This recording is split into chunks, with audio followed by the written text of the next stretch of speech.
Returns on AI investments, job security, and ultimately what Singapore hopes the growth will achieve. Second Finance Minister Indranee Rajah addresses these and more on the heels of major AI announcements made in Budget 2026. Kaylee Ng goes behind the scenes at a special episode of CNA's Talking Point. Industry experts, student entrepreneurs, business leaders. 15 guests gathered for one goal: to better understand what navigating an AI-first economy will mean for Singapore, straight from the source. I'm Diana Sir, and I have with me in the studio Second Minister for Finance Indranee Rajah. Welcome to a special Talking Point Forum on Budget 2026. With a new National AI Council and free access to premium tools, one question was, how will returns on these investments be measured? Ms. Indranee says one important indicator to her would be employment.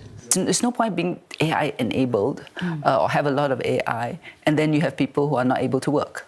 What you really want is an economy where people are using AI so that they can have jobs and so that they can progress.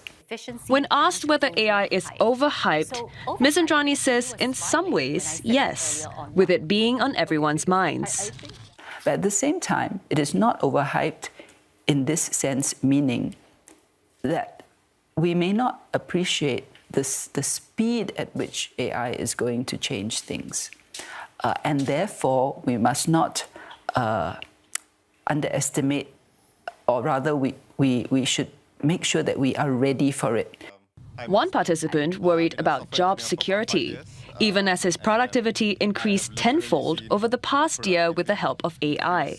I do see companies will be more and more reluctant to hire as one person can do more and more.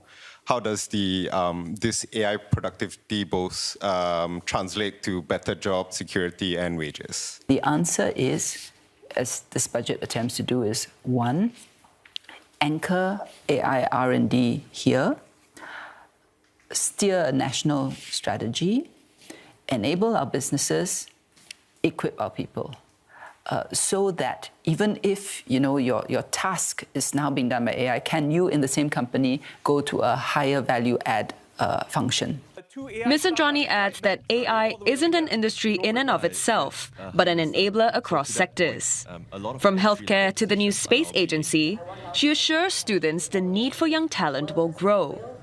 I'm fairly sure that international companies and other people who want to work in AI development will now look at Singapore and say, okay, they have deployed a portion of their budget to really make a push on this. This looks like the AI place to be. Let's come and see whether we can set up here and work with others. Ms. Indranee says AI-driven growth can generate more revenue, so the government can spend more on social issues like housing and education, ultimately allowing Singapore to meet its current and future challenges.